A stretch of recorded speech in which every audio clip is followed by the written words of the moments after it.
আমার হাতে দেখতে পাচ্ছেন দুইটা মোবাইল চার্জার। এটা 5 ভোল্ট 3.1 এম্পিয়ারের ভালো মানের চার্জার।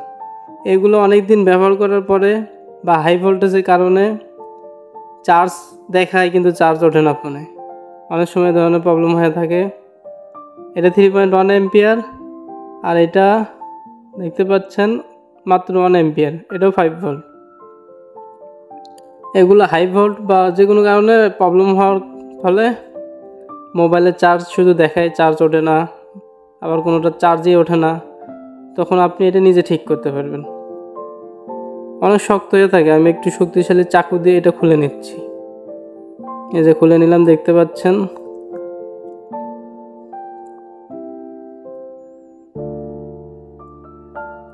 এটার ভিতরে সার্কিটটা আমরা বার করে নিব। দেখতে পাবেন যখন হাই ভোল্টের কারণে সমস্যা হয় তখন 4000 ভোল্ট 400 ভোল্ট যেটা লেখা থাকে, 400 ভোল্ট যেটা লেখা থাকে ক্যাপাসিটারে, ওই ক্যাপাসিটারটা ব্লাস্ট হয়ে যায় বা পুড়ে যায়, তখন চার্জ ওঠে না। আর এটা দেখতে পাচ্ছেন 400 ভোল্ট, এটা এসি। এটা ব্লাস্ট হলে চার্জার নষ্ট হয়ে যাবে বা পুড়ে গেলে এটা সরাসরি এসি থেকে চলে।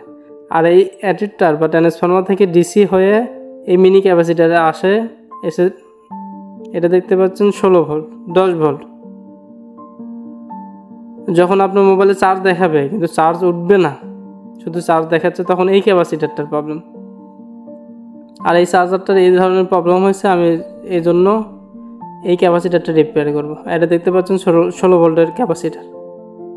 এটাও 100 ওহম, এটাও 100 ওহম।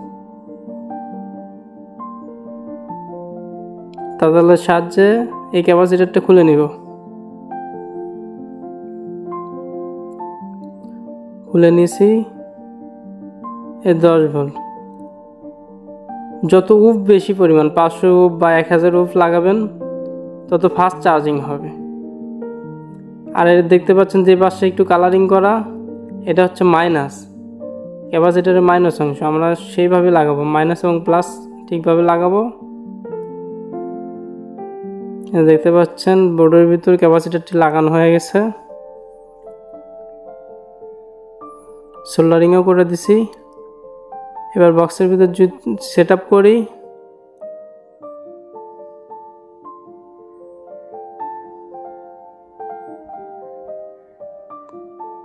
ভালো করে লাগিয়ে নিতে হবে, নয়তো কারেন্টের ভিতর দিবেন আবার খুলে আসবে। আমরা এবার মিটার দিয়ে এবার এটার ভোল্ট চেক করব যে ঠিক আছে নাকি, ডিসি ভোল্ট না এসি ভোল্ট। দেখতে হচ্ছেন